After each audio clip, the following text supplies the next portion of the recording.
So this is the President of the United States of America. Yeah, I know. And this is the Prime Minister of the United Kingdom. Both the leaders of their countries, two of the most powerful big whoop countries on Earth. So they're the same, right? No! Why would this video even be a thing if they were the same? The subtitle is "What's the difference?" Jeez, get a context clue. Where's Mr. Betts? Well, like all great teachers, he refuses to lift a finger in the summer months, the lazy bum. I'm Wahti. I'm your flying squirrel substitute teacher, and I'm gonna explain the difference between president and prime minister, and you're gonna sit there and watch, because YouTube is a passive media, you potato. In this vid, we're gonna look at how you get the actual job. And don't whine to me that I'm only talking about the US and UK. You really want me to talk about your president and prime minister? Then make sure your country's watching these videos. Really, Djibouti? 9 total lifetime views? Step it up.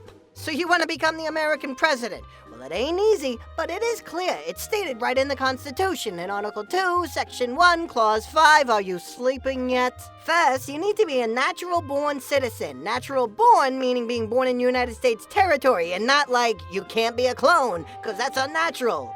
Wait, could a clone become president? Whatever. It's a little hazy as to what happens if your parents are citizens and you're born outside the country.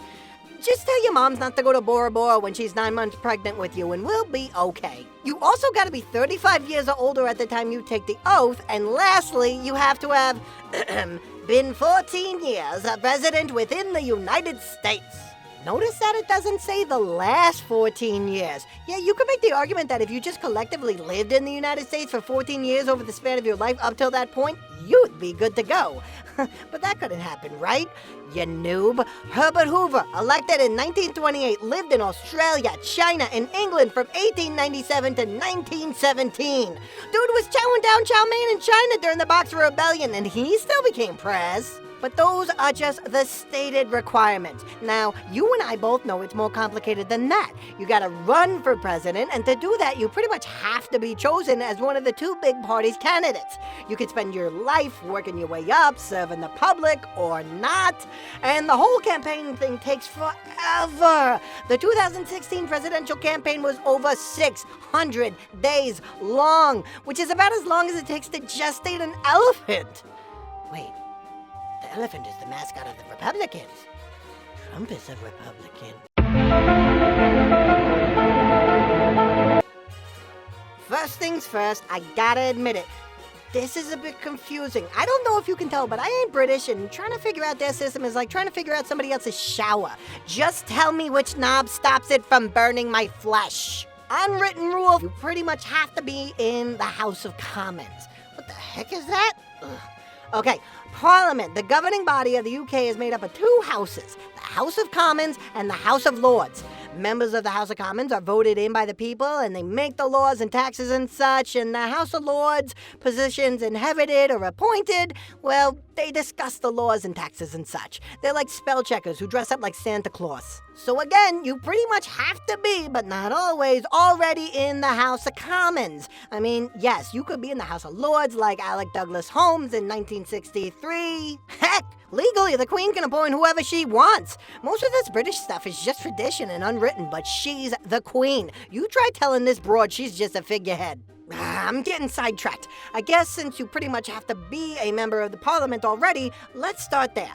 To be eligible for the House of Commons, you gotta be 18. Really? Just 18? Wow. Okay. Also, you gotta be a citizen of the United Kingdom, or the Republic of Ireland, or of a British overseas territory, or a member of a state of the Commonwealth of Nations. Jeez, you're casting a pretty wide net there, ain't you? Oh, and you can't pull double duty being in the House of Lords and the House of Commons. No Bo Jackson in this. Why am I even bringing up Bo Jackson? Why do I think these zygotes know a baseball/football player that's been retired for a quarter century? Anyway, not only do you have to become a member of the House of Commons, but your party's got to hold a majority there, and they have to make you their leader. Wait for the next election, make sure your party wins a majority of the seats in the House of Commons, and that you still win your own, and then you're off to Buckingham Palace to meet the Queen and be formally appointed when she says, "Chip, chip, cheerio, tickety-boo, Bob's your uncle." I'm guessing. Brits are weird to me. So those are the differences in requirements. If you want to know more about the differences between president and prime minister, let me know in the comments or read a book for once in your life.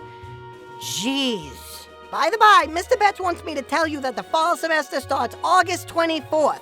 So make sure you subscribe because you won't want to miss more off-key, poorly green screen pop song parodies about people that died 400 years ago. Well, that's all I got. I'm Wahti. Give me a like. Or don't. Your approval doesn't define me. But please give me a like.